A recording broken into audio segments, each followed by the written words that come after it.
모두 한 주간 다들 평안하셨죠? 예, 그리스도의 은혜 안에서 우리가 지난 시간들을 은혜 가운데 잘 보내고 있는 줄 믿습니다. 2025년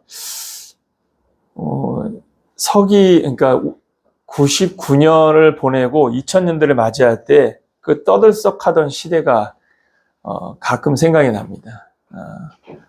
그때는 컴퓨터가 다 고장이 날 것이다. 그래서 연도에 대한 그 새로운 앞머리가 아예 바뀌어버리니까 많은 것에 어떤 위험이 있을 것이다. 하다못해 핵이 터질 것이라는 그런 루머까지 퍼지면서 2000년을 맞이한다는 게 굉장히 두렵고 설레었었는데 25년입니다. 2000년을 맞이한 지. 그러고 보면 숫자가 정하고 있는 시간의 흐름은 큰 의미가 있는 것 같지는 않습니다. 개인에게 주어진 삶의 현장에서 삶의 변화들을 우리가 읽어내고 그 안에서 우리가 어떤 삶으로 자신의 삶을 건강하게 세워나갈 것인가. 그게 우리에게 주어진 삶의 숙제인 것 같습니다. 인생을 생각하면 날짜나 세월을 측량하고 그러한 관념으로 내가 이제 몇 살이니까 그리고 앞으로 몇 년 남았으니까 이런 관념으로 살아간다는 것은 굉장히 자신의 삶을 이렇게 압박하는 삶이 되지 않을까. 오히려 그거보다는 어떻게 그리고 나의 현재 시점에서 나를 좀 더 어떻게 건강하게 만들까에 대한 관념으로 살아가는 것이 자기를 유익하게 하는, 자신의 삶을 유익하게 하는 길이 아닌가 생각을 합니다. 그렇게 노력을 해야 되는 이유가 뭐냐면 사람들의 그 DNA 속에 감춰져 있는 비밀이 있는 것처럼 우리가 벗을 수 없는 것들이 있기 때문에 노력이 필요하지 않을까 생각을 합니다. 우리 옛말에 보면 피는 못 속인다는 말이 있죠. 그와 같이 자식을 보면 부모를 본다라는 말들도 있고 자녀가 부모의 거울이 되어지는 그러한 이야기들을 많이 합니다. 그 이유라는 이유는 뭐냐면 자녀의 그 부모의 어떤 모습들을 자녀들이 판박이처럼 빼다 박는 일들이 있기 때문입니다. 제가 손주를 보는데 손녀딸을 보면 놀라는 게 뭐냐면 딸내미하고 너무 똑같은 게 있습니다. 이 고집 부리는 거 보면 야, 어떻게 가르치지 않았는데 저렇게 똑같을 수가 있지? 신기할 정도로 똑같아. 그런 걸 보면 야, DNA가 있긴 있나 보다. 그 영향력이 있긴 있나 보다라는 생각이 듭니다. 그런 관점에서 본다면 우리가 태어나면서 얻은 것과 또 삶의 환경에서 얻어지는 것들 때문에 예수를 믿고 구속의 은혜를 얻었음에도 불구하고 벗어야 될 것들이 있다는 것을 잊으면 안 될 것입니다. 그래서 사실은 이러한 우리의 신앙생활이 필요한 이유가 뭐냐면 바로 그렇게 우리가 벗어야 될 것들이 있기 때문인 겁니다. 예수 그리스도의 구속의 은혜는 모든 죄를 씻어내는 구속의 은혜인데 죄를 씻어내셨지만 궁극적으로 우리가 이 땅에 있는 동안은 육신을 입고 있다 보니까 영적인 패러다임을 우리의 육신의 욕망이 이렇게 덮어버릴 때가 더 많기 때문에 사실은 우리의 이 육신의 욕망이 영적인 어떠한 욕구들을 제어하는 이런 욕망에 사로잡히지 않도록 제어하고 통제하는 훈련들이 필요하다라고 말할 수 있는 것이죠. 그런 측면에서 우리들은 더 주님이 보이신 신앙의 모델에 집중해야 되고 예수님이 보이신 그 신앙의 모델을 통해서 자신의 삶을 거기에 도달할 수는 없겠지만 그러나 어느 정도 내가 그리스도인으로서 하나님의 자녀로서의 영적 퀄리티를 지키기 위한 그러한 삶을 살아야 되지 않을까 생각을 해봅니다. 오늘 본문 말씀에도 그런 측면에서 너희가 만약 이로써 너희가 내 제자가 될 것이라는 말씀으로 오늘 결론을 내리고 있거든요. 35절 하반절을 다시 보십시오. 이로써 모든 사람이 너희가 내 제자인 줄 알리라 라는 말씀으로 오늘 본문을 결론 내리고 있습니다. 그러니까 어떠한 모습이 예수님의 모습을 담아내는 것이어야 한다는 것이죠. 그 DNA가 있어야 된다는 겁니다. 우리가 예수를 믿었고 하나님의 자녀가 됐으면 하나님의 자녀의 DNA가 있어야 되는 것이죠. 그러니까 모든 것이 똑같을 수는 없겠지만 저놈은 하는 걸 보니까 누구의 자식이구나 라는 이러한 DNA를 보여주는 것처럼 우리들도 우리의 삶이 완벽할 수는 없겠지만 그러나 그 어떤 부분이 저 사람이 하나님의 자녀이구나 라는 그러한 모습을 담을 수 있는 것이 있어야 한다는 것입니다. 그렇다면 예수님께서는 무엇으로서 그것을 담아내야 된다라고 말씀하셨습니까? 오늘 본문에서는 바로 사랑이다 라고 정의를 내리고 있습니다. 예수님이 34절에 뭐라고 말했습니까? 새 계명을 너희에게 주노니 서로 사랑하라. 내가 너희를 사랑한 것 같이 너희도 서로 사랑하라. 사랑이라는 단어를 반복합니다. 자, 사랑이란 첫 번째 단어의 목적은 뭐죠? 서로 사랑하라 라는 하나님의 명령, 예수님의 명령입니다. 그리고 두 번째 사랑은 무엇을 말합니까? 내가 너희에게 보여준 사랑처럼 이라는 것입니다. 그러니까 내가 너희에게 모범을 보였고 모델이 됐다라는 것이죠. 이 말은 무슨 말이냐면 하나님의 사랑을 예수님이 이룬 것, 담은 것처럼 예수님의 사랑을 우리가 담아야 한다라는 것을 말씀하고 있는 것이죠. 그러면서 마지막에 너희도 서로 사랑하라 라는 말씀을 통해서 결국은 사랑이 믿음의 DNA라는 것입니다. 신앙의 DNA라는 것입니다. 그러니까 이 사람의 본질이 무엇인지를 보여주는 그 핵심 키가 뭐냐면 사랑이라는 것입니다. 그리스도인들에게 사랑은 뺄 수가 없는 것이다 라고 말할 수 있는 것이죠. 사실 예수님은 이러한 사랑을 끊임없이 강조하셨습니다. 우리가 예수님의 공생의 사역에서 마태복음은 이 산상수훈으로서 예수님의 교훈을 좀 부각시키는 말씀을 하고 있거든요. 그 산상수훈에서도 예수님은 무엇을 말씀하셨냐면 사랑을 말씀하셨습니다. 우리 산상수훈 마태복음 5장으로 한번 가보도록 합시다. 마태복음 5장 43절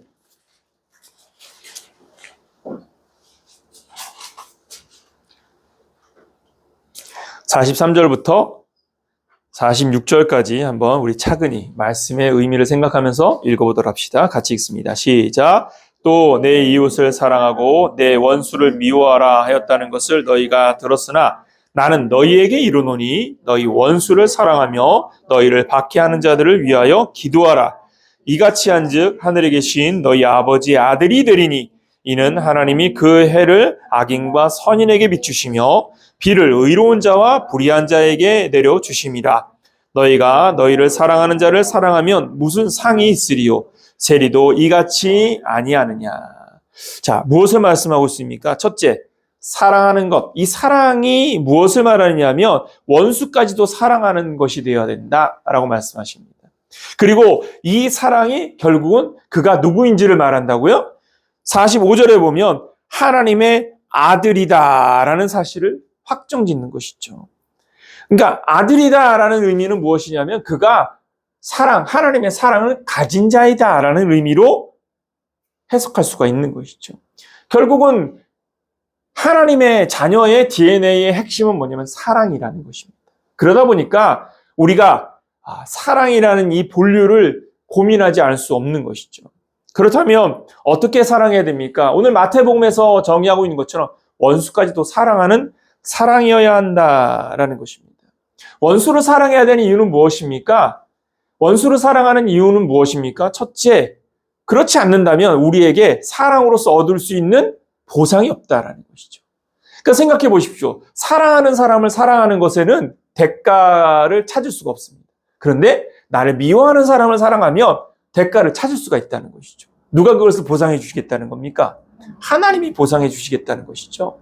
그러니까 믿음의 신앙의 본질은 뭐냐? 하나님께서 보상하실 것을 믿고 내가 여기에서 손해를 보는 것입니다. 그러한 손해를 볼 수 있는 힘, 바로 하나님을 믿는 믿음에서 오는 것이죠. 내가 하나님을 믿는 믿음이 없으면 손해 볼 수 있는 힘이 발현되지 않는 겁니다. 왜 우리가 자꾸 계산을 할 때에 이 주파 하나를 자꾸 튕기게 되느냐면 사람은 본성 자체가, 그러니까 사람의 DNA의 본성 중에 하나가 뭐냐면 죄성에서도 유포되지만 사실은 이건 죄성이라기보다는 사람이 살아가는 방식의 문제인 것 같아요. 왜냐하면 여러 사람들이 같이 공존하는 삶을 살다 보니까 계산을 안 할 수가 없습니다. 왜냐하면 케이크 한 조각, 이 조각을 놓고 사람이 몇 명인데 이 몇 명이 이걸 나눠 먹으려면 어떻게 해야 될까? 계산해야 되는 거거든요. 계산이 나쁜 게 아니라는 것이죠.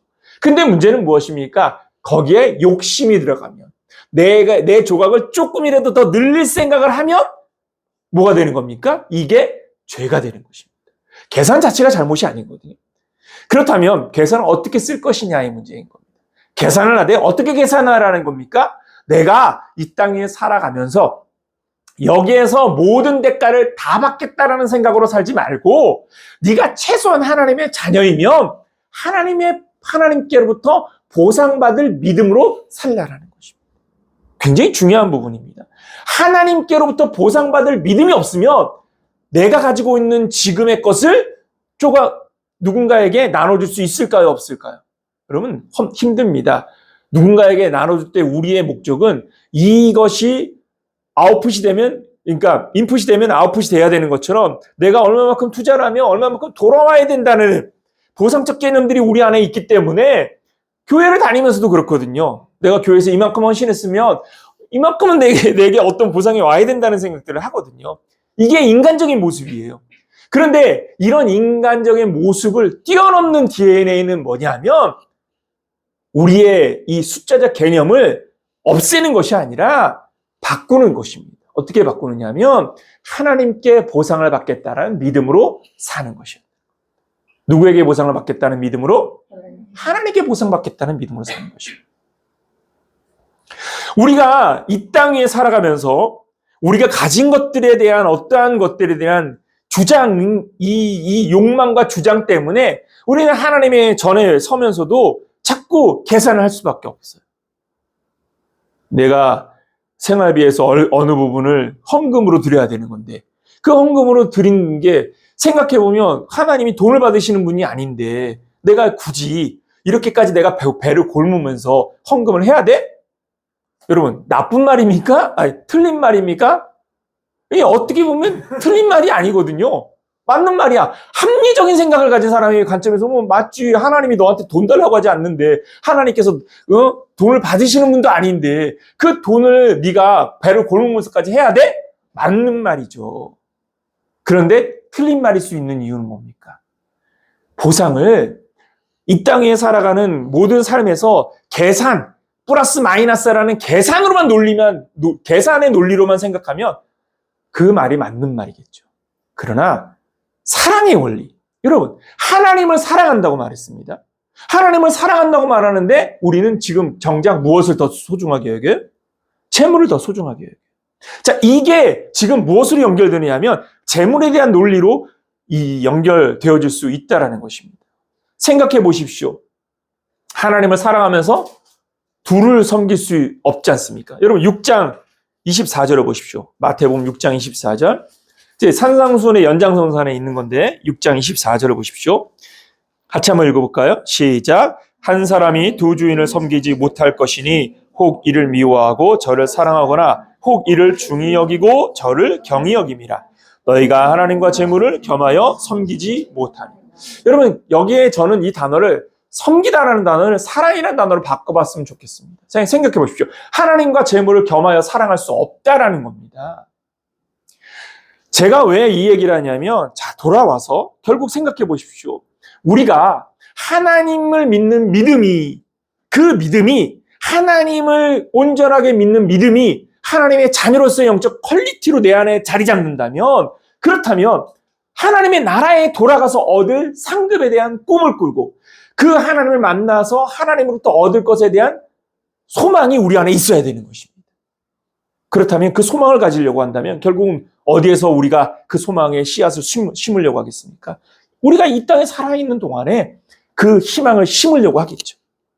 그 희망을 심는 관점에서 본다면 여러분 내 주머니에 있는 거 털어드리는 즐거움이 있지 않을까요? 내가 하나님 앞에 이것을 내어드리는 행복으로 나아가지 않을까요? 두 랩돈을 드렸던 과부를 생각해 보십시오. 두 랩돈을 드렸던 그 과부가 어떻게 두 랩돈을 드릴 수 있었습니까? 여러분, 합리적으로 생각하면 그 과부는 생각을 잘못한 거예요. 그렇잖아요. 그거를 배를 골무면서 굳이 하나님께 드릴 이유가 없는데, 왜? 하나님이 돈을 가져가는 게 아닌데, 결국은 그 두렙돈은 당시 시대의 바리새인들이 자기 뱃속에 집어넣을 돈이 될 텐데, 막말로 얘기하면 그렇지 않습니까? 그렇게 생각해보면 이 현금 드리는 게 아까워. 그런데 여러분, 이게 바로 사람의 관점이라는 거예요. 우리의 시선이 자꾸 이 땅 위에서 어떤 것이 플러스이고 어떤 것이 마이너스인지에만 집중되어 있기 때문에 그런 겁니다. 여러분, 우리의 시선을 하나님의 나라에 두는 자가 되기를 예수님의 이름으로 축원합니다. 믿음이란 뭐냐면요, 하나님의 존재, 하나님의 살아계심을 믿는 것이 믿음입니다. 그리고 그 하나님이 내게 값없이 독생자 예수 그리스도를 주신 것을 믿는 것이 믿음입니다. 그 믿음이 무엇을 만드냐면 삶의 본류를 이 땅 위에서 얻을 것에 목적을 두는 것이 아니라 하나님의 나라에서 얻을 것에 희망을 두고 꿈을 두고 우리의 삶을 하나님의 나라를 위하여 세우는 삶의 방식으로 결정하며 나아가게 된다라는 것입니다. 그렇다면 무엇하지 않을 수 없을까요? 사랑하지 않을 수 없게 되는 겁니다. 그 사랑이 배를 굶게 하지 않는다는 겁니다. 베풀고 나누기 위하여 어떻게 하면 조금 더 도와줄까를 생각한다는 겁니다.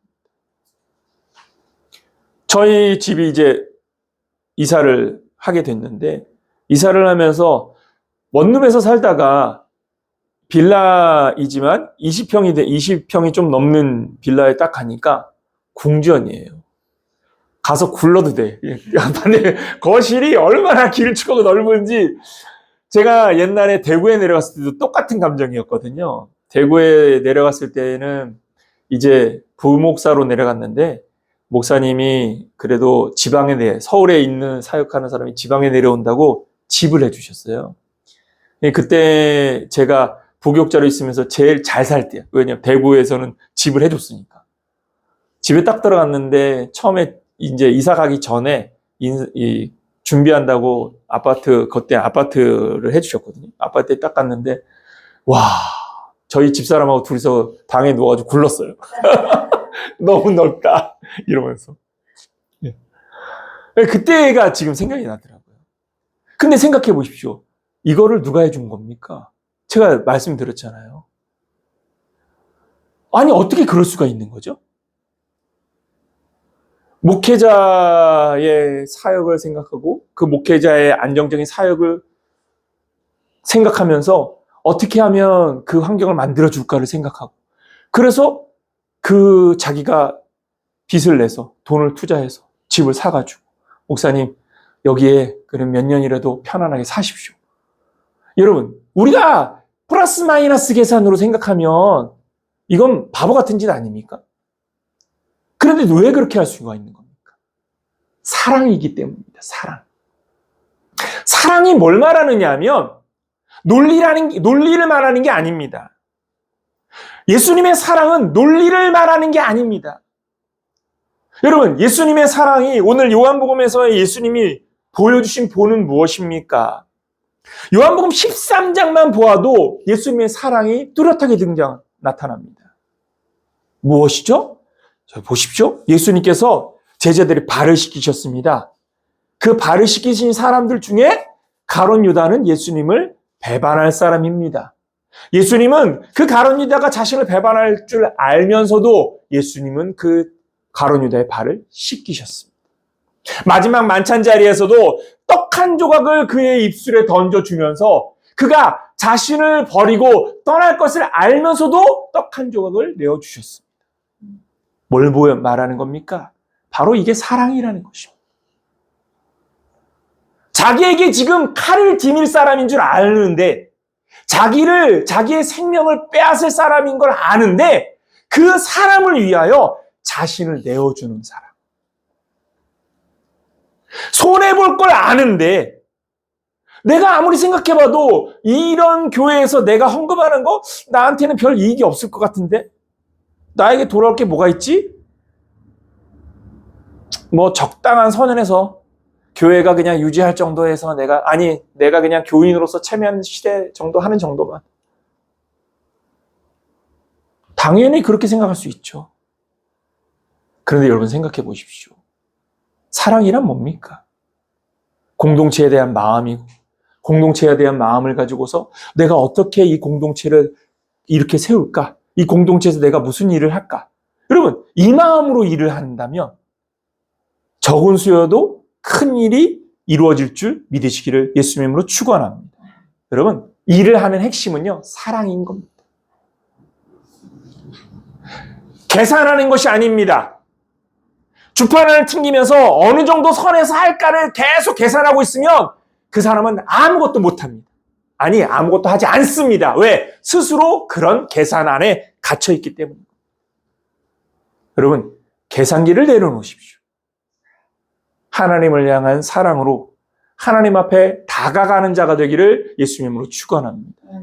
여러분, 하나님의 사랑이 느껴지지 않는다면 그렇다면 더 다가가십시오. 물으십시오. 제가 만난 하나님은 제가 하나님을 부정하고 하나님을 돌아서려고 하는 마음을 가질 때에도 사랑해 주신 하나님. 돌아설 준비를 하고 늘 가방을 메고서 하나님 여기가 아니면 저 언제든지 돌아설게 하고 하는 마음으로 살았어도 하나님이 붙잡아 주신 하나님.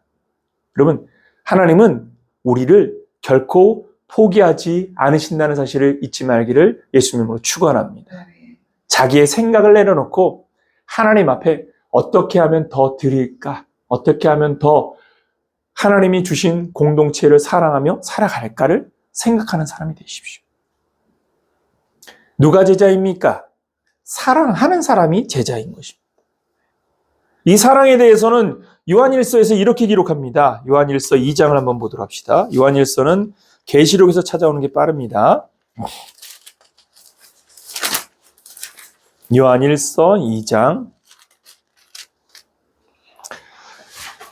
자, 15절에서부터 17절까지 우리 세 절의 말씀을 자세히 읽으면서 어떤 뜻인지 상고하면서 읽어봅시다. 같이 읽습니다. 시작. 이 세상이나 세상에 있는 것들을 사랑하지 말라. 누구든지 세상을 사랑하면 아버지의 사랑이 그 안에 있지 아니하니 이는 세상에 있는 모든 것이 육신의 정욕과 안목의 정욕과 이생의 자랑이니 다 아버지께로부터 온 것이 아니요 세상으로부터 온 것이라.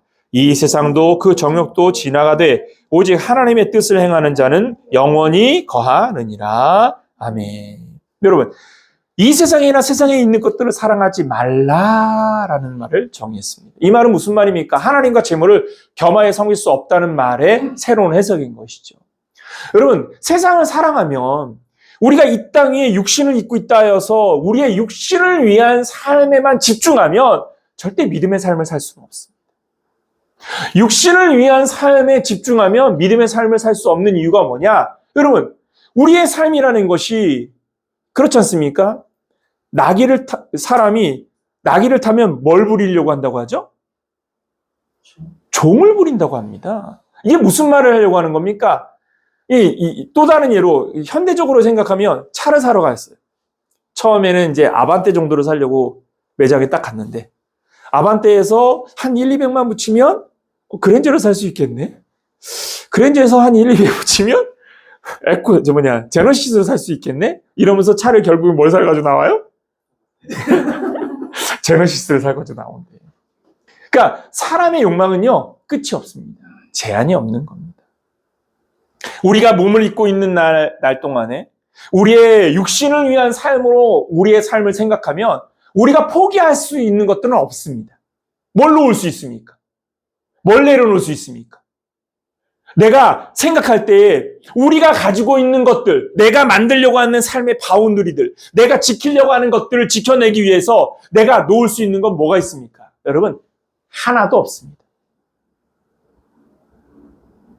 무슨 말인지 이해가 됩니까? 우리의 육신을 위한 삶으로는 우리는 무엇도 내려놓을 수 없습니다. 하다못해 이삿짐을 저희는 많이 싸잖아요. 이사를 자주 다니니까. 왜냐면 저는 제가 이렇게 집을 정하고서 살지 않고 하나님이 주시는 집을 얻으면서 다니다 보니까 이사를 많이 한단 말이에요. 그러다 보니까 이제 자꾸 버리게 돼요. 그런데 놀라운 건 뭐냐? 버리면서도 계속 붙잡고 있는 게 있어. 못 버리는 것들이 있어. 그러니까 이 신기한 게 뭐냐면요. 정말 1년에 한 번 입을까 말까 한 건데도 못 버려. 언젠가는 이러면서 붙잡고 있어요. 저희 어머님이 어저께 이사 오셨거든요. 무슨 얘기 하는지 아시고. 짐이 너무 많은 거야. 똑같은 원룸에서 살았는데. 왜 그러냐면 잔짐이 많아. 하여튼 길거리 다니면서 뭐 하나씩 이렇게 가져오다 보면 그게 다 쌓여 있는 거예요. 버려도 될 건데 저희 재수 씨가 이제 이사 준비한다고 버렸대요. 버렸는데도 한가득인 거야. 왜냐? 못 버려. 여러분, 누구의 잘못입니까? 여러분, 우리 모두가 그렇습니다. 여러분들 집에 가셔서 버리려고 한번 작정을 해보십시오. 여러분들 어떻습니까? 이거는 괜찮은데, 이거는 좀 깨끗한데, 이거는 조금 더 두고, 이거는 어떤 때는 필요한 건데, 이거는 어떤 때 하는 건데 하면서 다시 쟁겨로 재정리를. 예. 우리는요, 우리의 생각 속에서 갖고 있는 사고 체계로는 우리가 갖고 있는 것들 어떤 것도 버릴 수 없습니다. 어떤 것만 버릴 수 있느냐? 믿음이 가능한 겁니다. 하나님을 믿는 믿음이 없으면 내 손을 놓을 수가 없습니다. 하나님을 믿는 믿음이 없으면 이 손을 더 붙잡게 됩니다. 여러분, 하나님을 믿는 자가 되기를 예수님의 이름으로 축원합니다. 믿음이 전부인 이유가 여기에 있는 겁니다. 믿음이 없으면 사실은 사랑도 이루어지지 않습니다. 고린도전서 13장의 사랑장은 믿음, 소망, 사랑 그 중에 제일은 사랑이다 해서 사랑이 최고라는 말씀으로 결론을 내립니다. 그런데 이 사랑도 뭐가 없으면 이루어지지 않아요? 여러분, 믿음 없으면요, 사랑도 이루어지지 않는 거예요. 그 사랑, 믿음이 없는 사랑은 어떤 사랑이냐면 자기의 욕망을 극대화시키는 사랑인 겁니다. 자기의 욕망을 극대화시키는 사랑, 그래서 대가를 구하는 사랑, 목적을 이루는 사랑, 무엇인가를 채우는 사랑, 내가 이것을 주면 보상받는 사랑. 그러나 믿음을 가진 사랑은요, 그것이 내게 돌아오지 않아도 할 수 있는 사랑입니다. 보상이 돌아오지 않아도 할 수 있는 사랑입니다.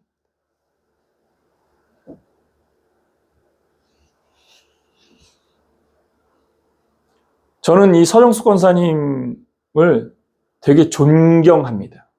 왜 갑자기 여기 실명을 얘기했냐면, 권사님을 존경하는 이유는 뭐냐면, 권사님이 제한이 없어요. 계산을 하고 사랑하는 게 아니야. 행동하지 않아.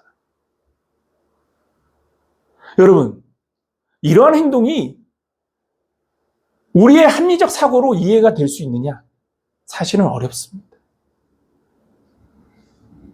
여러분, 믿음으로 삽시다. 왜 그렇게 하는 겁니까? 믿음 때문인 겁니다. 하나님의 살아계심을 믿고 그 하나님의 나라를 꿈꾸고 그 하나님의 나라에 대한 열망과 소망이 있으니까 하나님의 나라를 섬기는 자들과 하나님의 나라를 위하는 일들에 자신의 것을 아낌없이 내어주는 것. 그 개인의 결단을 누가 부추기는 것이 아니라 스스로 해내는 것. 여러분, 우리의 신앙의 삶이 바로 이러한 신앙이 되어야 됩니다. 요한일서를 다시 보십시오. 세상에 있는 모든 것이 16절입니다. 세상에 있는 모든 것이 육신의 정욕과 안목의 정욕과 이생의 자랑이니 다 아버지께로부터 온 것이 아니요 세상으로부터 온 것이라. 세상으로부터 온 것들을 우리는 아버지께로 온 것인 양 착각하며 붙잡고 있지는 않습니까? 하나님이 복권 당첨해서 내게 뭔가를 주시는 것이라고 생각합니다. 하나님이 내게 뭔가를 채우시는 거예요. 여러분, 돈과 관련해서 하나님이 우리에게 하시고자 하는 것은요, 우리가 돈을 사랑하지 않고 하나님을 믿는 믿음으로 살 것인지를 다루어 보시는 것 외에는 아무것도 없습니다. 내가 얼마를 갖고 있느냐? 하나님 앞에 중요한 건 아닙니다. 왜냐하면 우리 각자가 갖고 있는 돈에 대해서 하나님이 다 계산하실 이유가 없거든요. 거기에 관심 없습니다. 내 재산이 얼마인지, 내가 어떤 환경이 있는지 하나님은 거기에 집중하지 않습니다. 하나님이 다루는 건요, 그 사람의 그 마음 속에 하나님을 신뢰하는 믿음을 갖도록 하나님이 훈련시키고 성장시키기 위하여 다루시는 것입니다. 그러므로 우리가 극복해야 되는 건 무엇이냐? 바로 이렇게 하나님이 다루시는 그 시험에 시험 들지 아니하고 하나님의 영적 존재를 믿는 믿음으로 하나님 앞에 일어서는 신앙의 삶을 사는 방향으로 선택해 나아가는 신앙. 그리고 우리가 영적 DNA를 가진 사람이 아닙니까? 하나님의 자녀가 아닙니까? 그러면 자녀다운 삶을 살아야 되지 않습니까? 자녀답게 하나님을 사랑하는 자가 되기를 예수님의 이름으로 축원합니다. 오늘 이 17절 말씀에 이렇게 말합니다. 이 세상도 그 정욕도 지나가되 오직 하나님의 뜻을 행하는 자는 영원히 거하느니라. 지나간다라고 말했습니다. 원어적 의미를 보면 흘러간다, 바뀐다라는 의미입니다. 다 바뀔 겁니다. 세상에 있는 건 다 바뀝니다. 다 흘러갑니다. 언젠가는 쌓였다가 또 그게 썰물처럼 빠져나가 버립니다. 내가 쥐으려고 해서 쥐어지는 것이 아니고 내가 보낸다고 해서 퍼지는 것이 아닙니다. 하나님께서 여러분들에게 주신 것들을 믿음으로 지혜롭게 감당하는 자가 되기를 예수님의 이름으로 축원합니다. 자, 요한복음으로 다시 돌아와 보십시다. 결국은 예수님께서는 우리에게 무엇을 말씀하려고 하는 겁니까? 이 사랑을 이루는 사람들이 무엇을 이루게 되냐면 영광에 닿는다라고 말씀하고 있습니다. 오늘 본문의 첫 서두의 시작은 이렇게 말합니다. 여러분 31절부터 32절까지 다시 한 번 더 읽어보도록 합시다. 같이 읽습니다. 시작. 그가 나간 후에 예수께서 이르시되 지금 인자가 영광을 받았고 하나님도 인자로 말미암아 영광을 받으셨도다. 만일 하나님이 그로 말미암아 영광을 받으셨으면 하나님도 자기로 말미암아 그에게 영광을 주시리니 곧 주시리라. 아멘. 영광, 영광, 영광. 자, 앞에서 말하는 영광은 무엇입니까? 예수님께서 하나님의 뜻을 이루는 그 삶. 지금 이제 십자가의 죽음이 다가오고 있지 않습니까? 그 죽으심과 그 죽으심이 곧 누구에게 영광입니까? 하나님께 영광이라는 것입니다. 그 죽으심을 예비하고 있는 자신의 삶이 하나님께 영광이 될 것이고 하나님께서 그것을 통하여 영광을 받으신다라는 것입니다. 자, 다 돌아와서 예수님께서 십자가의 죽으심은 영광을 이루시기도 하지만 또한 무엇을 이루는 것입니까? 하나님의 사랑을 이루는 것입니다. 그러니까 결국은 예수님의 그 사랑은 영광과 맞닿아 있는 것이죠. 그리고 하나님의 사랑을 이루는 하나님의 영광을 이루는 영광이 영화롭게 되어진다는 의미이기도 하지만 그 영광의 내면에는 뭐가 있는 것이냐면 그리스도의 사랑이 있는 것입니다. 결국은 사랑을 이루는 자는 하나님께 영광을 돌려드리는 자가 되는 것이고 하나님이 영광을 보여주는 자가 되어야 된다는 것입니다.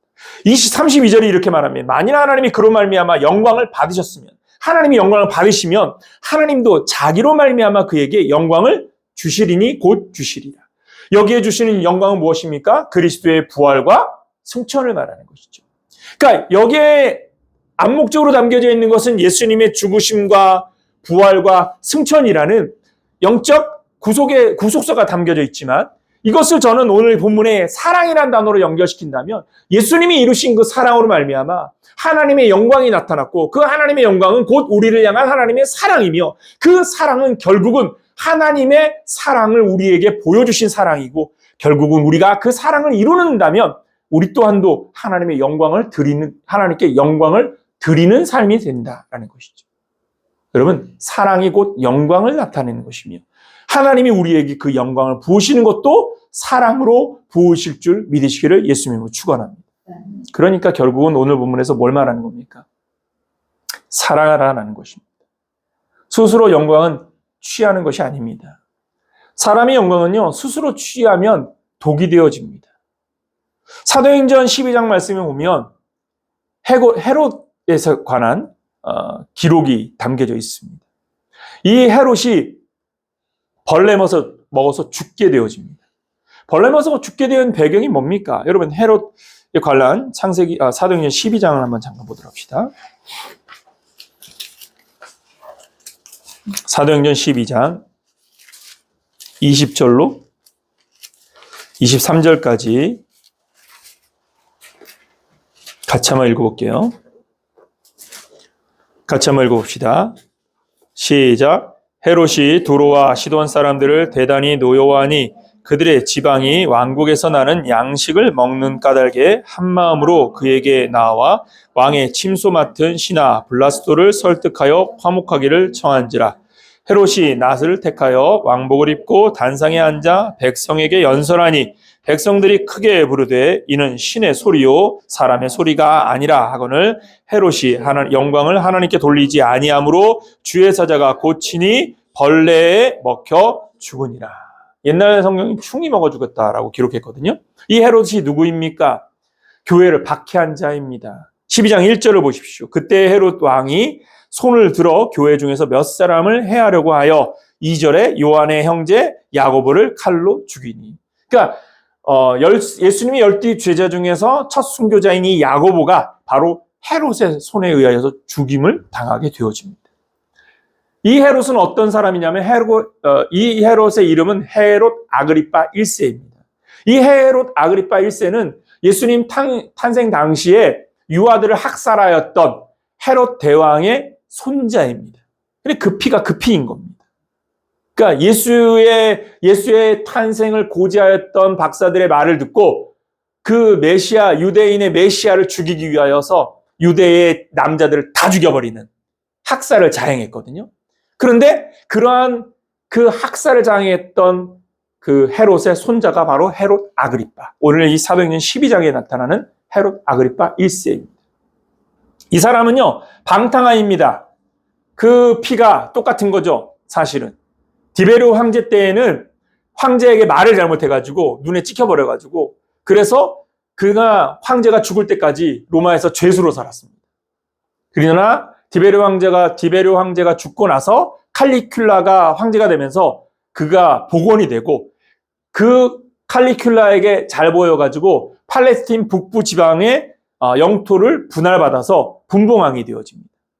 그리고 나서 칼리큘라가 암살되어지고 클라우디오가 이제 황제가 되어졌을 때 이 클라우디오에게 더 잘 보여서 유대와 사마리아 땅까지 분할받게 되어져서 이 유대와 사마리아까지 다스리게 되어지는 분봉왕이 되어지는 것이죠. 이 헤롯 아그리파가 지금 무엇하느냐면 바로 초대교회를 박해하는 박해자로서 활발하게 활동하였다는 것을 보여줍니다. 그런데 오늘 12장 20절 말씀에 보면 두로와 시돈 사람들과 분쟁이 있었다는 것을 보여주고 있습니다. 여러분, 두로와 시돈은 사실 팔레스틴 지역과는 관계가 없는 것이기 때문에 헤롯의 영지가 아닙니다. 헤롯과는 관계가 없어요. 그리고 두로와 시돈은 상업지역이어서 당시 활발하게 상업을 하던 곳이었기 때문에 사실은 헤롯과 크게 관계없는 그런 두로와 시돈이 왜 위기를 겪게 되어졌느냐. 헤롯하고 어떤 내용인지 모르지만 충돌하게 되어지고 헤롯이 무슨 결단을 내리냐면 식량 보급을 끊어버립니다. 그러니까 현대의 트럼프가 조세폭탄을 내린 것처럼 이 사람이 두로와 시돈 지방의 식량 배급을 끊어버리게 되어지는 것이죠. 당시 시대에 두로와 시돈은 상업지역이지만 그러니까 그 자신들의 식량은 스스로 조달을 못했어요. 그러니까 헤롯이 다스리는 이 팔레스틴 지역에서 식량을 조달했었는데 그것을 막아버리니까 이제 굶어 죽게 생겼잖아요. 돈을 벌어서 뭐해? 돈이 있어도 그걸 먹을 수는 없는 거니까. 그러니까 이제 헤롯 왕에게 협상을 해야 돼. 헤롯을 이제 다시 붕붕 띄워가지고 그 금수 조치를 풀어야 되는 거야. 그래서 무엇했느냐 하면 헤롯을 이제 황제처럼 띄우는 겁니다. 백성들 앞에 서서 연단을 만들고 헤롯을 막 찬양하면서, 왜냐면 기분을 풀어줘야 되니까. 그래서 금수 조치를 해제시키고 두로와 시돈 지방에 음식이 다시 들어오게끔 만들어야 되니까, 그러니까 이제 헤롯을 붕붕 띄우는 겁니다.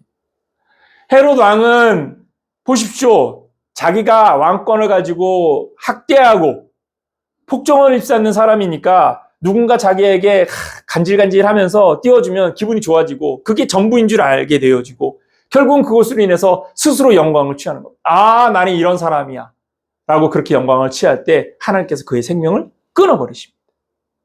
왜 이런 사건을 보여주시는 겁니까? 하나님의 통치가 칼날같이 살아있음을 보여주고 있는 것입니다. 영광은 스스로 취하는 것이 아니다. 여러분, 높은 자리를 사랑하는 사람들이 많습니다. 지금 대통령이 되기 위하여서 얼마나 고군분투하고 있습니까? 그러나 그 대통령이 된다 하여도 4년이면 끝나는 겁니다. 아직은 5년이죠? 5년이면 끝납니다. 영구적이지 않습니다. 정치인들 생명도 오래가지 않습니다. 지나가고 나면 잊혀져 버립니다. 그런데 잠깐의 영광을 위하여서 그렇게 목숨을 걸고 싸우지 않습니다. 그러나 그것 또한도 다 쓸모없이 끝나버립니다. 그런데 왜 우리는 그렇게 잠깐 없어질 것들에게 그렇게 목을 매는 것일까요? 여러분, 우리의 삶의 본질은 영원한 것에 두어야 합니다. 보이지 않는 것이 아니라, 보이는 것이 아니라 보이지 않는 것에 집중하는 자가 되십시오. 믿음이 뭡니까? 신앙의 핵심은 보이지 않는 것에 집중하는 것이 신앙의 핵심입니다. 믿음이란 뭐냐면 보이지 않는 것을 바라보기 위하여 기도하고 그 뜻을 찾고 구하며 주님 앞에 있는 것입니다. 만약 내가 보이는 것들을 위한 신앙생활을 한다면 그건 종교 행위와 똑같은 것이죠. 그런 종교 행위는 어디에서 해도 똑같습니다. 여러분, 보이지 않는 하나님의 나라를 바라보는 자가 되기를 예수님으로 축원합니다. 영광은 어떻게 취해지는 겁니까? 영광은 그리스도의 사랑으로 이루는 것이고 그리스도의 사랑은 곧 하나님의 자녀의 DNA를 보여주는. 그래서 그걸 통해서 우리들이 바로 그리스도의 자녀인 것을 세상이 알게 하는 것입니다. 여러분들이 하나님의 자녀인 것은 무엇으로 증명되느냐?